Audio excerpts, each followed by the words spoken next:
Seri 4 Pedang Kayu Harum. Pendekar Lembah Naga. Cerita, Ho Ping Hu. Audiobook, novel silat. Bab 73. Sin Leong dengan gerakan ringan sekali lalu meloncat ke arah sebatang pohon tinggi dan dari puncak pohon itu dia meneliti ke bawah, untuk melihat kemana perginya para penjaga itu.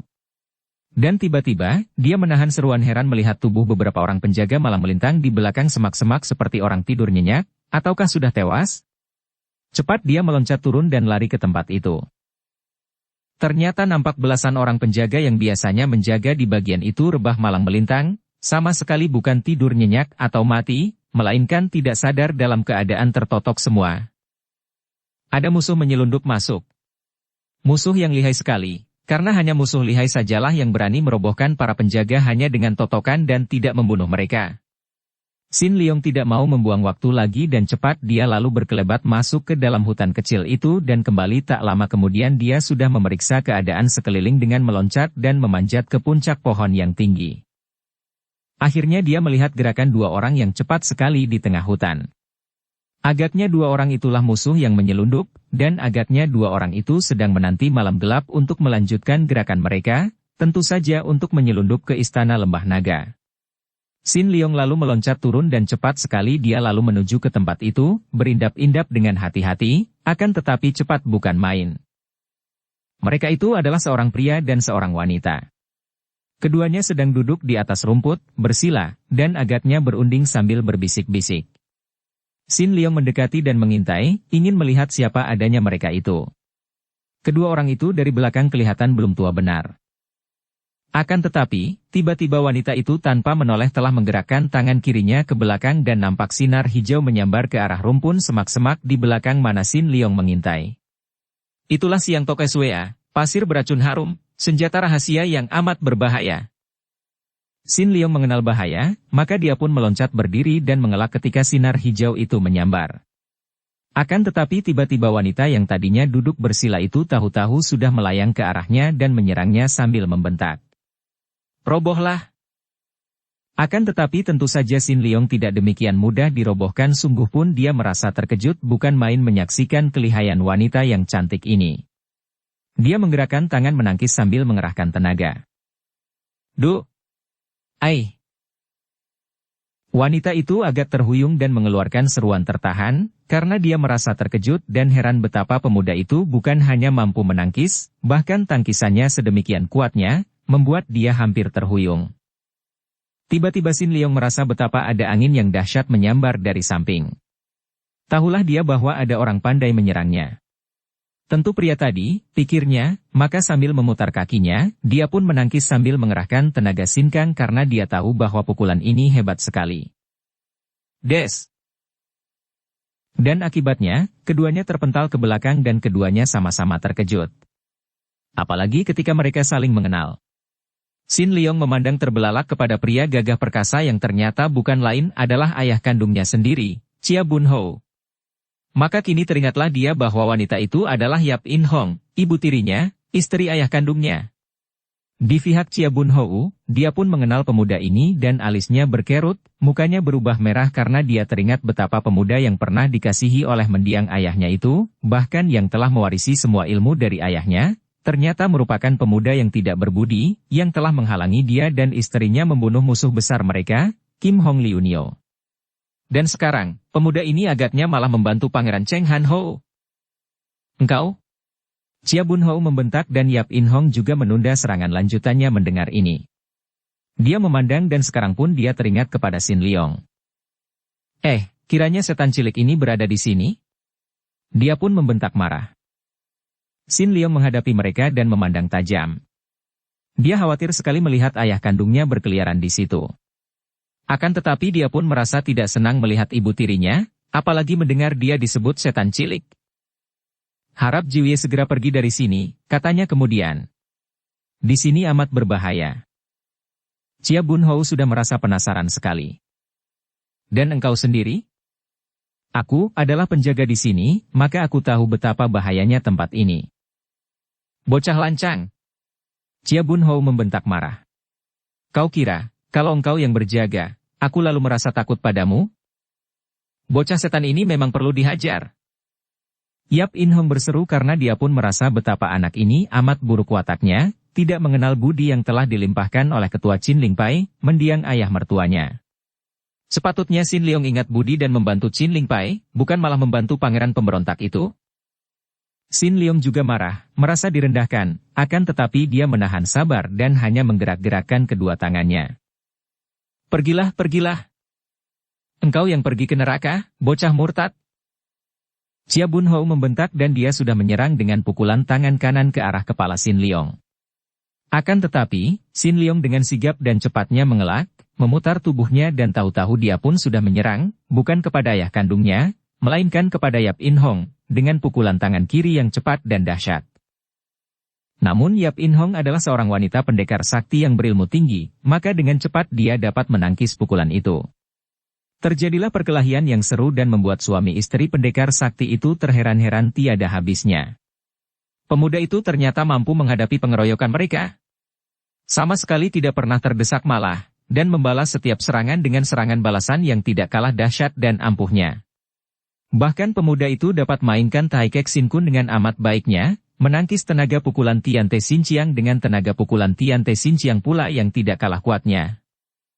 Bahkan ketika kedua orang suami istri yang amat lihai itu mendesaknya dengan gerakan cepat, Xin Liong sudah melindungi tubuhnya dengan kekebalan menurut ajaran mendiang Kok Beng lama dan juga mengerahkan Tikai Beng untuk menyedot tenaga dua orang pengeroyoknya. Dua orang suami istri itu berkali-kali mengeluarkan seruan kaget sekali. Mereka teringat akan kehebatan Kok Beng lama dan Chia Keng Hong, karena kehebatan kedua orang kakek sakti itu seolah-olah telah pindah ke dalam diri anak ini. Tentu saja Xin Liong harus mengerahkan seluruh tenaga yang ada pada dirinya dan mengeluarkan semua ilmu yang pernah dipelajarinya untuk menghadapi pengeroyokan dua orang yang demikian saktinya.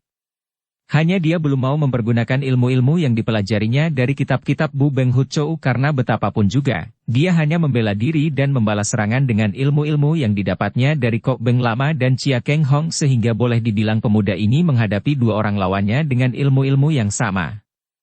Maka mereka itu seolah-olah hanya berlatih saja, sungguh pun sebenarnya, sama sekali bukan demikian karena suami istri yang merasa penasaran itu mendesak dengan hebat. Apalagi setelah lewat 50 jurus kedua orang suami istri yang lihai itu sama sekali belum mampu merobohkan Xin Liong. Mereka berdua adalah pendekar-pendekar besar sehingga biarpun kelihatannya mereka mengeroyok Xin Liong dengan dahsyat, namun mereka selalu mengendalikan serangan mereka dan kalau sampai Xin Liong terkena pukulan, tentu saja bukan pukulan mematikan. Diam-diam Xin Liong juga merasa kagum bukan main.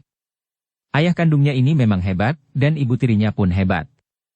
Melawan mereka satu lawan satu saja kiranya amat sukar baginya untuk memperoleh kemenangan, apalagi harus melayani dua sekaligus. Entahlah kalau dia mempergunakan ilmunya Hok Mo Cap Sa Chiang. Akan tetapi dia merasa tidak enak dan malu kalau harus menggunakan ilmu ini kepada mereka, sungguh pun dalam gerakannya itu telah dibantu oleh kemajuan yang didapat ketika dia mempelajari ilmu peninggalan Bu Beng Hut Chou itu.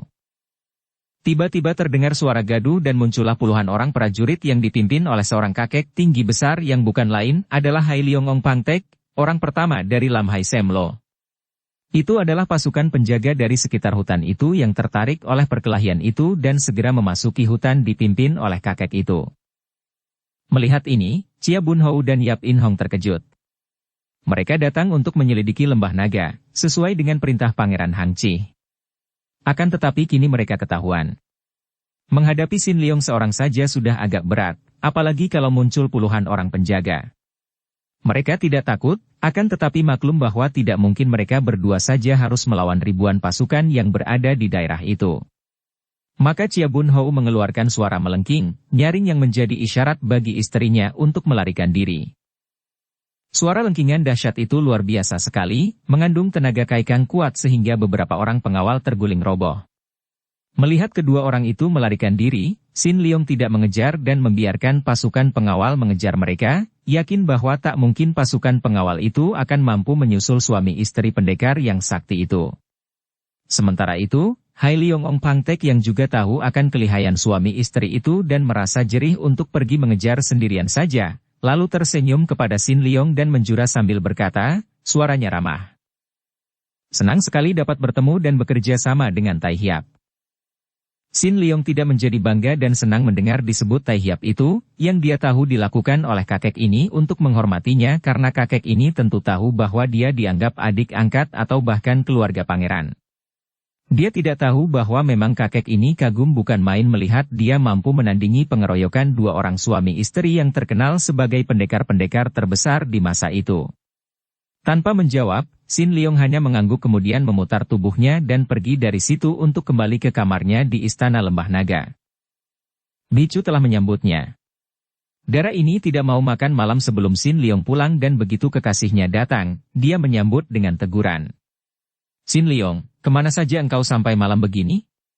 Hatiku merasa gelisah selalu. Sin Leong lalu menceritakan pertemuannya dengan suami istri pendekar itu, betapa dia bertempur melawan mereka sehingga kemudian pasukan datang dan suami istri itu melarikan diri. Ah, ayah kandungmu dan ibu tirimu? Bicu bertanya kaget sekali. Sin Leong mengangguk dan alisnya berkerut, hatinya gelisah. Tak disangkanya dia akan bertemu dengan keluarga Qin Lingpai di tempat itu. Tanpa banyak cakap dia lalu makan malam bersama Bicu. Baru saja selesai makan malam, Pangeran Cheng Han Hou dan Lie Qiaoxi mengunjungi mereka. Leong Te, aku mendengar dari pasukan penjaga bahwa senja tadi muncul ayah kandungmu dan ibu tirimu.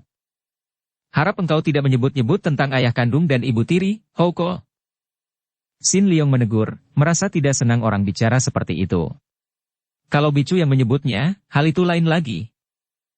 Ah, baiklah. Dan memang sikapmu tadi membuktikan bahwa engkau tidak menganggap mereka ayah dan ibu tiri, Leong Te. Suami istri perkasa, pasangan pendekar yang paling hebat di masa ini telah memberi kehormatan kepadaku dan muncul di sini. Kenapa engkau menerima dan menyambut mereka dengan kepalan, Leong Te? Bukankah engkau tahu bahwa kita membutuhkan tenaga mereka? Mengapa engkau tidak menerima mereka secara baik-baik dan mempersilakan mereka masuk sebagai tamu-tamu agung? Kau tahu, mereka itu adalah paman dan bibi istriku, berarti paman dan bibiku sendiri. Kenapa engkau malah menyambut mereka sebagai musuh? Sin Leong merasa bingung dengan sikap pangeran ini. Kata-katanya penuh teguran dan penyesalan, akan tetapi pandang mata pangeran itu membayangkan hati yang gembira. Dia sudah mengenal baik sinar mata pangeran itu dan tahu bahwa kalau pangeran itu benar-benar sedang marah, tidak seperti itulah sinar matanya. Dan memang benarlah.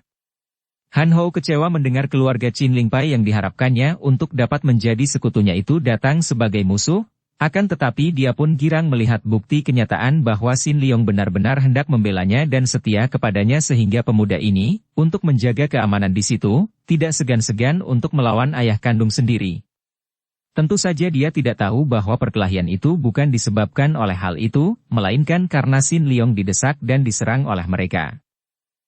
Dukung channel Novel Silat dengan subscribe, follow, like, komen dan share.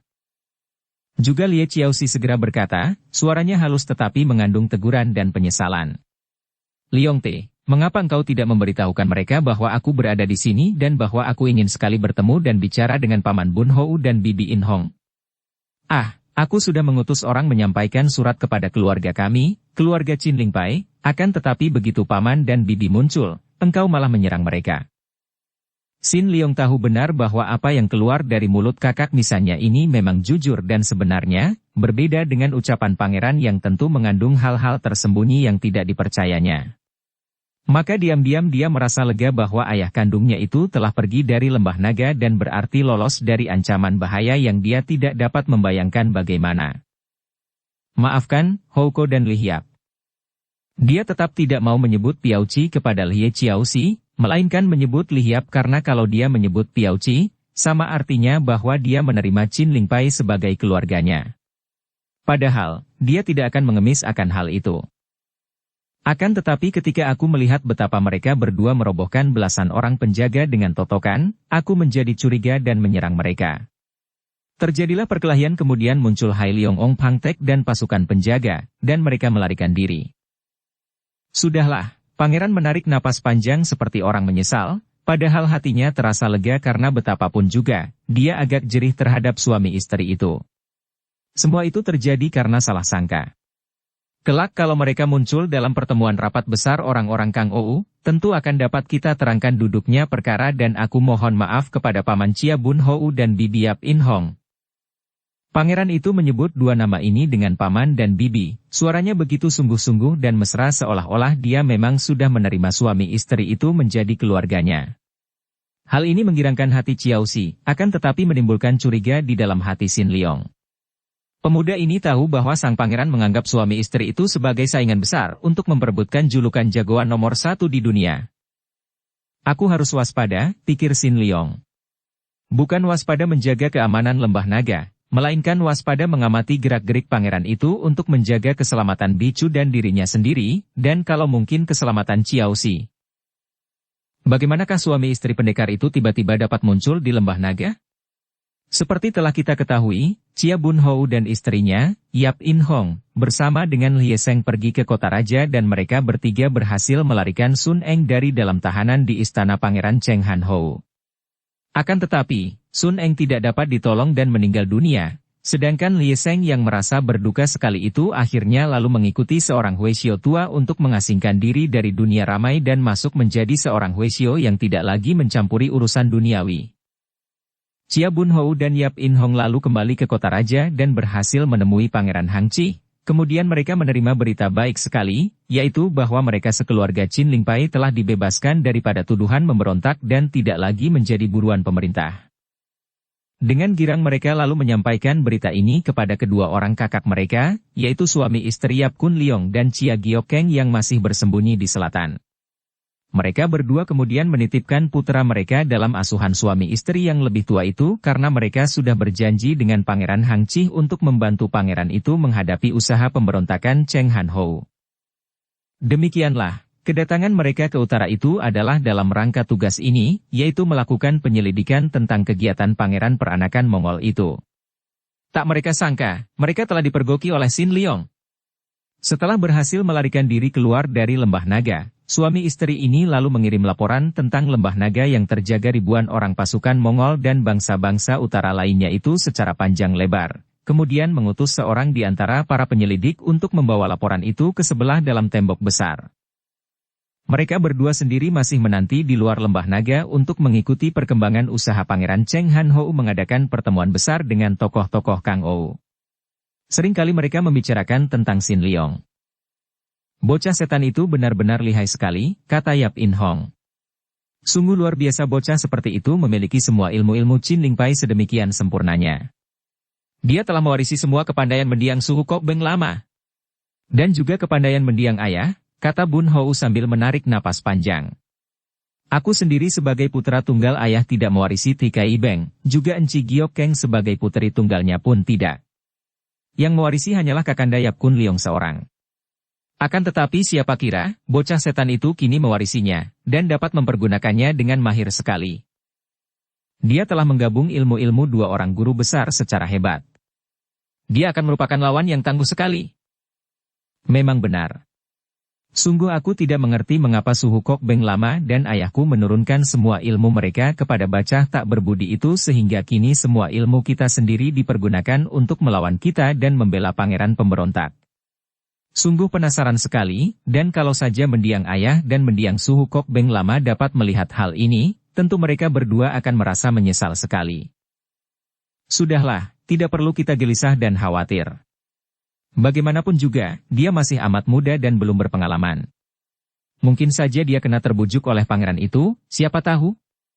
Kita belum melihat benar bagaimana isi hati anak yang aneh dan keras hati itu. Agaknya tidak mungkin kalau kedua orang tua yang bijaksana itu sampai salah mengenal orang. Kita lihat saja bagaimana perkembangan selanjutnya di lembah naga. Chia Bun Hou menyetujui pendapat istrinya ini dan mereka menanti sambil memasang mata dengan waspada, menanti perkembangan dan datangnya hari pertemuan para tokoh Kang Ou di lembah naga yang undangannya telah disebar oleh kaki tangan Pangeran Cheng Han Hou beberapa bulan sebelumnya. Semua tokoh Kang Ou yang merasa berkepandaian diundang tanpa menentukan siapa orangnya. Dalam undangan yang disebar itu dikemukakan bahwa dalam pertemuan itu akan dipilih seorang bengcu yang akan memimpin seluruh dunia Kang Ou sebagai jagoan nomor 1 di dunia ini. Suami istri ini maklum bahwa tentu semua tokoh Kang Ou akan tertarik oleh undangan istimewa ini dan lembah naga akan menjadi ramai bukan main. Akan tetapi mereka pun tahu bahwa akan terjadi keramaian lain yang sama sekali tidak akan terduga-duga oleh Pangeran Cheng Han Hou si pemberontak itu. Mereka menanti saat penentuan itu dengan tenang dan waspada. Telah terlalu lama kita meninggalkan keadaan Te Beng Sin, si pemuda gemuk yang gagah perkasa itu.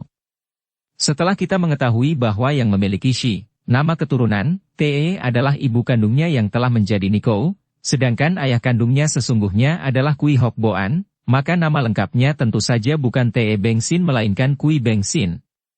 Hal ini merupakan kenyataan pahit bagi Beng Sin karena sesungguhnya dia mulai merasa tidak suka kepada orang yang ternyata adalah ayah kandungnya sendiri itu. Dengan hati perih sekali setelah dia bertemu dengan ibu kandungnya yang telah menjadi seorang Nikou dalam kuil dan tidak mau mengakui lagi sebagai Te Cui Hua dan mengatakan bahwa Te Cui Hua telah mati dan bahwa dia adalah Tian Xin Nikou, ibunya menceritakan tentang riwayat ayah kandungnya yang busuk.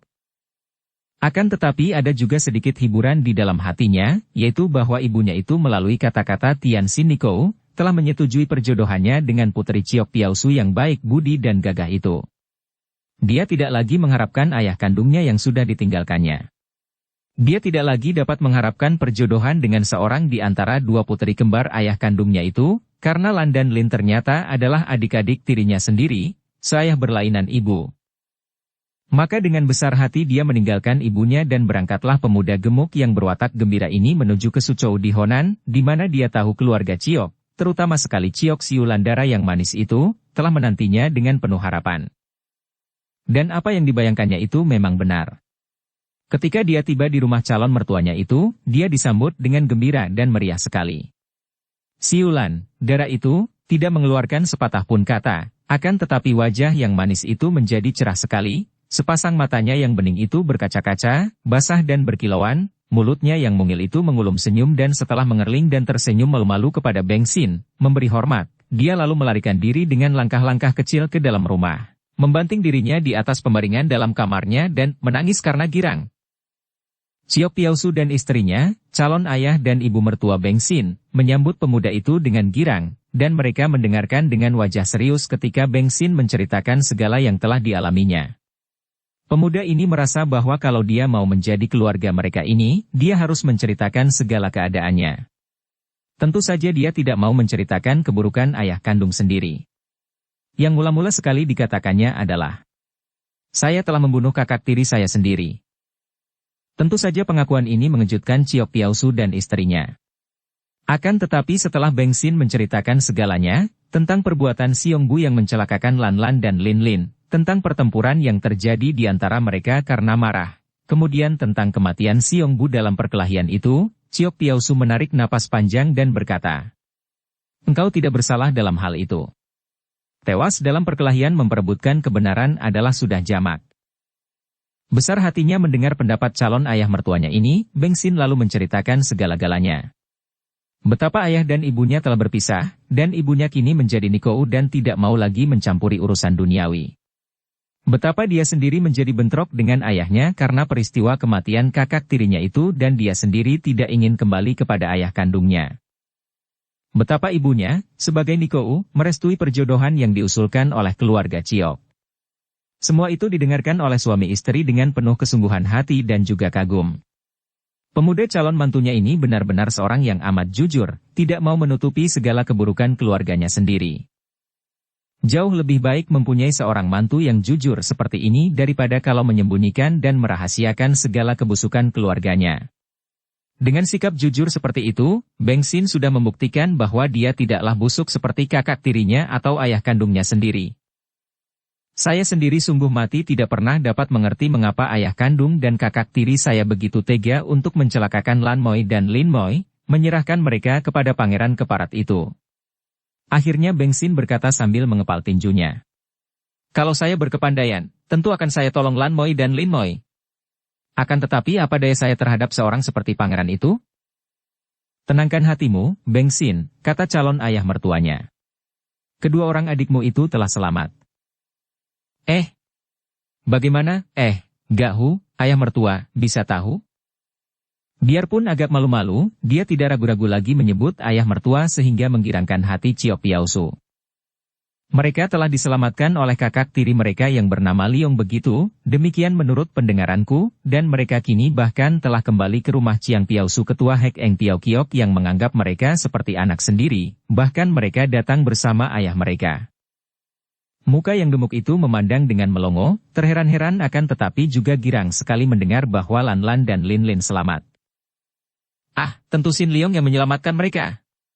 Sin Liong hebat sekali. Dan mereka berada di kota ini? Bersama ayah.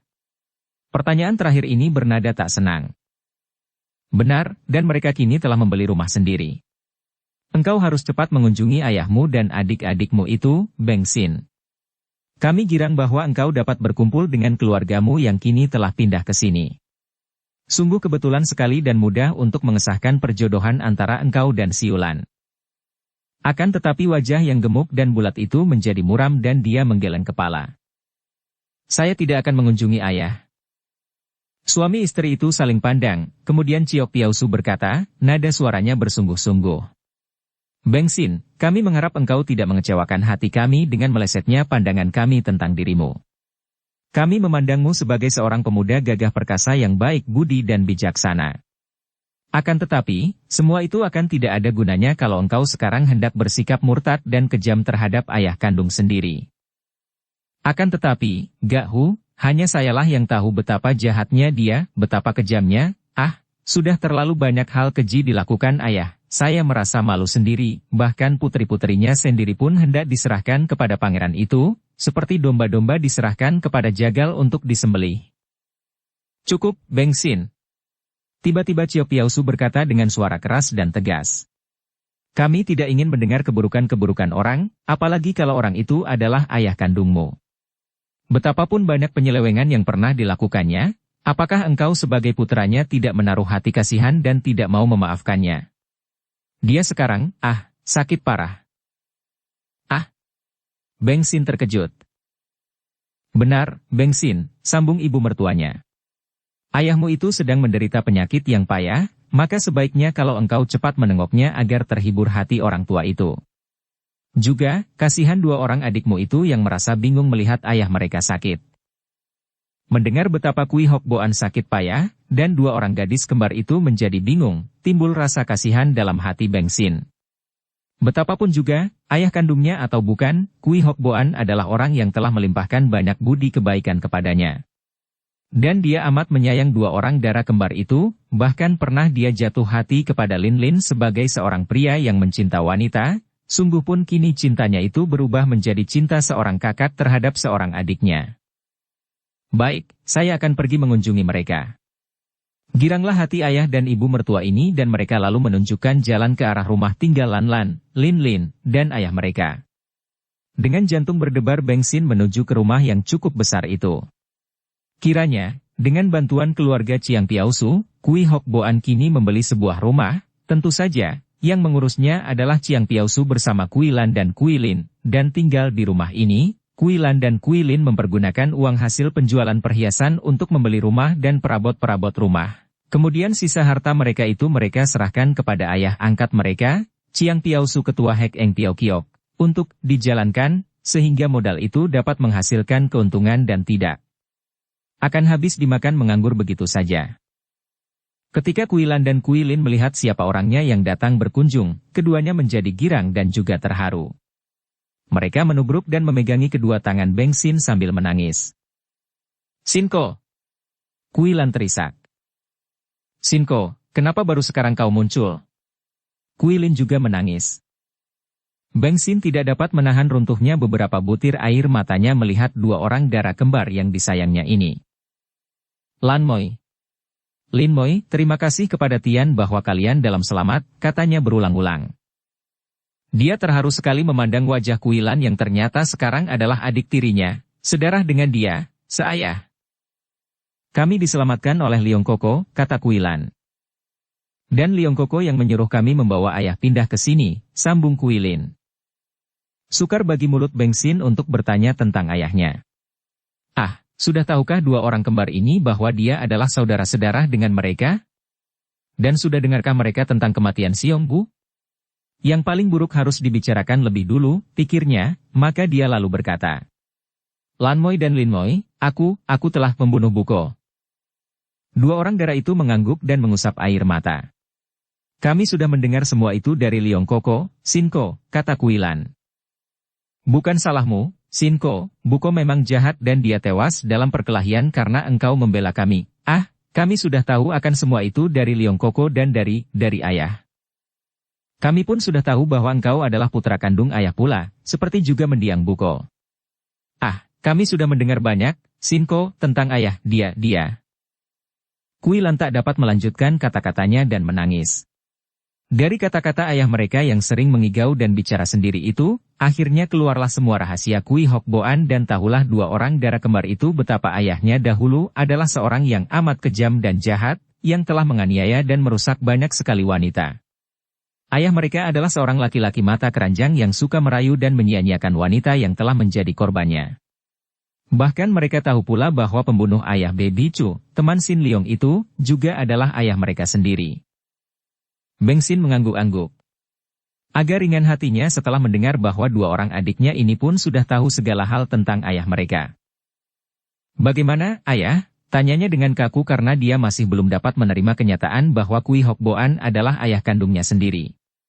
Aku mendengar dari keluarga Ciok bahwa dia sakit payah. Kuilan hanya mengangguk, akan tetapi Kuilin menerangkan. Tubuhnya tidak apa-apa, Sinko. Jasmaninya tidak sakit akan tetapi. Tetapi bagaimana? Beng Sin mendesak, alisnya berkerut dan jantungnya berdebar, dia hampir merasa dapat mengerti. Pikirannya, batinnya terpukul hebat dan dia. Seperti anak kecil, atau seperti orang bingung, selalu dalam duka dan sesal. Sungguh kasihan sekali dia, Sinko. Kuilan menyambung. Beng Sin lalu diantar oleh dua orang adiknya, digandeng di kanan kiri, menuju ke dalam dan dengan hati-hati Kuilan membuka kamar ayahnya. Terharu bukan main hati pemuda gemuk yang memang berbudi ini ketika melihat orang tua itu. Kui Hok Boan yang dulu terkenal sebagai seorang pria tampan dengan pakaian yang selalu rapi itu kini seperti seorang jembel tua saja. Pakaiannya kusut, rambutnya kusut, tubuhnya kurus kering. Matanya sayu dan biarpun kamar itu lengkap dengan pembaringan dan kursi, namun orang tua itu rebah di atas lantai kamar. Dia menoleh dan ketika bertemu pandang dengan Beng Sin, dia bangkit duduk dan melebarkan matanya. Ayah, ini Sinko datang menjenguk, kata Kuilan. Ayah, ini kakak Beng Sin. Lupakah ayah kepadanya? Kuilin mengingatkan.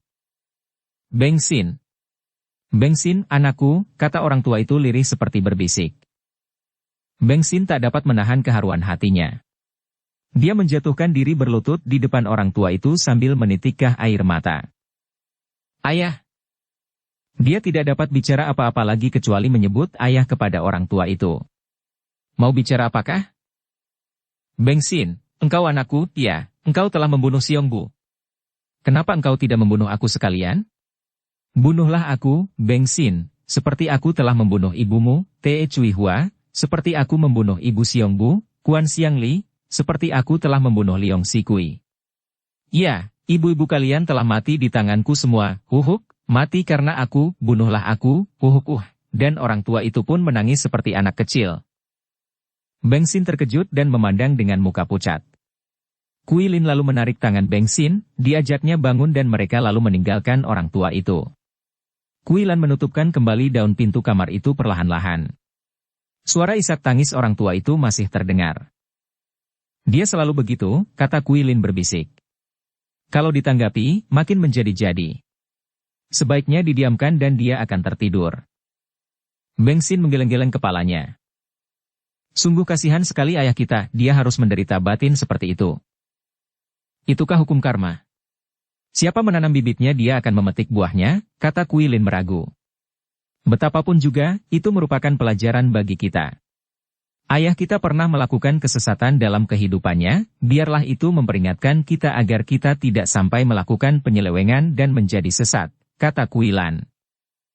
Memang 3 orang anak dari Kui Hok Boan ini tadinya merasa tidak senang akan segala perbuatan jahat ayah kandung mereka dan ada perasaan benci dalam hati mereka. Akan tetapi setelah menyaksikan keadaan ayah mereka yang begitu mengenaskan, lebih menyedihkan daripada mati sendiri, hidup akan tetapi menderita dalam kedukaan dan penyesalan yang tiada habisnya, timbullah rasa iba. Apakah artinya segala penyesalan setelah terlambat? Apakah gunanya penyesalan? Penyesalan dianggap benar oleh umum karena penyesalan akan membuat orang itu sadar kembali. Akan tetapi benarkah demikian? Ataukah penyesalan sekedar merupakan hiburan saja bagi si pelaku, hiburan untuk menutupi batinnya yang menderita akibat perbuatannya sendiri? Betapa seringnya kita menyesal, akan tetapi betapa seringnya pula perbuatan yang sama kita lakukan dan kita ulang kembali. Orang yang berbatin lemah dan tumpul selalu berada dalam keadaan tidak waspada dan tidak sadar, sehingga mudah saja dibuai oleh bayangan kesenangan, dan kalau sudah menghadapi kesenangannya, maka tidak teringat apa-apa lagi, tidak teringat akan akibatnya. Orang yang batinnya lemah dan tumpul seperti itu hanya mementingkan kesenangan. Baru setelah kesenangan yang dinikmatinya itu kemudian mendatangkan akibat yang tidak menyenangkan, dia merasa menyesal. Coba andai kata tidak ada akibat yang mendatangkan derita, apakah dia akan menyesali perbuatannya mengejar kesenangan itu? Tentu saja tidak. Sama halnya dengan orang makan sambal. Setiap kali habis makan, kepedasan dan menyesal, menyatakan tobat dan kapok. Akan tetapi lain saat dia sudah makan sambal lagi. Demikian pula orang yang melakukan penyelewengan, menyesal dan menangis, bertobat melalui mulut kepada Tuhan. Akan tetapi begitu berhadapan dengan bayangan kesenangan yang sama, maka diulanglah perbuatan itu untuk kemudian menyesal dan bertobat kembali. Kalau kita mau membuka mata melihat kenyataan dalam kehidupan kita sehari-hari, dapatkah kita menyangkal kenyataan yang benar ini? Bukanlah penyesalan yang kita perlukan dalam hidup. Yang terpenting adalah kewaspadaan dan kesadaran yang timbul karena mengamati diri sendiri setiap saat.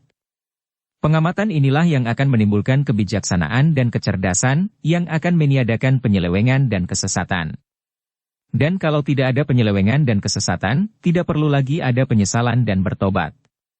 Kalaupun kecerdasan dan kebijaksanaan yang timbul dari kewaspadaan melihat bahwa apa yang kita lakukan tidak benar, maka seketika itu juga kita menghentikan perbuatan tidak benar itu dan habis sampai di situ saja. Tidak ada penyesalan, juga tidak ada kerinduan terhadap perbuatan yang lalu itu. Yang lalu sudah mati, sudah habis dan kewaspadaan adalah sekarang, saat ini, saat demi saat. Hidup adalah saat demi saat, bukan kemarin, bukan esok. Akan tetapi sekarang. Maka hidup waspada dan sadar adalah sekarang ini. Yang teramat penting dalam hidup adalah sekarang ini. Sekarang benar. Apakah benar itu? Tak dapat diterangkan. Karena yang dapat diterangkan adalah benarnya sendiri, benarnya masing-masing, maka terjadilah perebutan kebenaran sendiri-sendiri, dan jelas hal ini adalah tidak benar lagi. Akan tetapi, apapun yang kita lakukan, kalau didasari dengan cinta kasih, maka benarlah itu. Dan cinta kasih tidak akan ada selama di situ ada si aku yang ingin benar, ingin senang, ingin baik dan sebagainya. Melihat keadaan ayahnya, Beng Sin minta kepada calon mertuanya agar pernikahan diundurkan, menanti sampai ayahnya sembuh atau setidaknya agak normal keadaannya. Karena pada waktu itu, mendengar laporan anak-anaknya tentang perjodohan itu, dia hanya mengangguk saja atau menangis. Beberapa hari sebelum hari yang ditetapkan untuk pertemuan para tokoh Kang Ou itu tiba, daerah Lembah Naga telah dibanjiri oleh banyak orang Kang Ou. Juga banyak partai-partai persilatan yang mengutus rombongan anak murid untuk datang berkunjung, bukan untuk memperebutkan kedudukan bengcu atau jago nomor 1 di dunia, melainkan untuk menyaksikan pemilihan itu dan untuk melihat siapa yang akan menjadi bengcu. Tentu saja para utusan itu diberi wewenang untuk menentang kalau pemilihan itu kurang tepat, dan tentu saja mereka pun boleh turun tangan kalau untuk membela nama partainya sendiri. Partai-partai persilatan yang termasuk golongan putih atau bersih tentu telah memesan kepada para utusannya agar tidak mencari permusuhan, dan membuka mata dan telinga dengan waspada menyaksikan perkembangan pemilihan bengcu itu. Selain tokoh-tokoh Kang Ou perorangan, baik dari golongan hitam maupun putih, maka nampak bendera-bendera yang dibawa oleh para anak murid dari partai persilatan Kunlun Pai, Butong Pai, Huasan Pai, dan bahkan Xiao Lim Pai juga mengutus rombongannya. Selain 4 partai besar ini, masih terdapat banyak pula partai-partai kecil. Di antara banyak orang itu, yang jumlahnya hampir ada 200 orang, terdapat 4 orang pendekar atau 2 pasang suami istri yang berpakaian sederhana, akan tetapi kalau para tokoh Kang Ou itu mendengar nama mereka, tentu orang-orang itu akan menjadi gempar. Dua pasang suami istri ini adalah Yap Kun Leong bersama Chia Giok Keng, dan Chia Bun Hou bersama Yap In Hong. Chia Bun Hou dan Yap In Hong terkejut bukan main ketika mereka bertemu dengan kakak-kakak mereka itu dan mendengar bahwa kakak-kakak mereka itu menerima surat dari Lie Chiaoxi bahwa Dara itu telah menikah dengan Pangeran Cheng Han Hou dengan upacara pernikahan di kuil tanpa disaksikan keluarga. Karena pangeran berada dalam keadaan terancam bahaya dan terdesak, maka kami terpaksa mengambil keputusan menikah di kuil, demikian antara lain bunyi surat Chiaoxi. Selain mohon maaf kepada ibu kandungnya, juga Dara itu menyatakan bahwa dia dan sang pangeran sudah saling mencinta dan hanya kematian saja yang akan mampu memisahkan mereka satu dari yang lain. "Ai, kenapa anak-anakku begitu bodoh?" keluh Chia Giok Keng, keluhan yang sudah dikeluarkan berkali-kali. Hati ibu ini berduka sekali mengingat akan nasib Lie Seng dan Lie Chiaoxi, dua orang anaknya yang dianggap keliru memilih jodoh. Juga Chia Bun Hou dan Yap In Hong merasa penasaran sekali mengapa Chiaoxi dapat terpikat oleh pangeran pemberontak murid Hekiat Moli itu.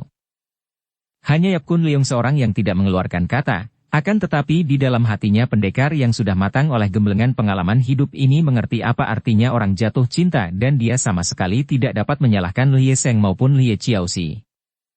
"Lalu apa yang harus kita lakukan, Enci Keng?" Chia Bun Hou bertanya kepada encinya. "Kita datang ke lembah naga ini sebagai utusan kerajaan untuk menyelidiki dan kalau perlu menentang gerakan Cheng Han Hou. Akan tetapi ternyata pangeran itu telah menjadi mantumu dan Chiaoxi berada di pihaknya sebagai istrinya. Memang amat sukar untuk mengambil keputusan, menghadapi keadaan seperti itu." Akan tetapi dengan suara gemetar tanda bahwa hatinya terguncang hebat, Chia Giok Keng yang kini mulai nampak tua dalam usianya 50 tahun itu, berkata lantang. "Biar anak sendiri sekalipun, kalau salah harus kita tentang, dan biar orang sendiri, kalau benar juga haruslah kita bela." Bersambung ke bab 74. Dukung kami dengan subscribe, follow, like, komen dan share. Terima kasih.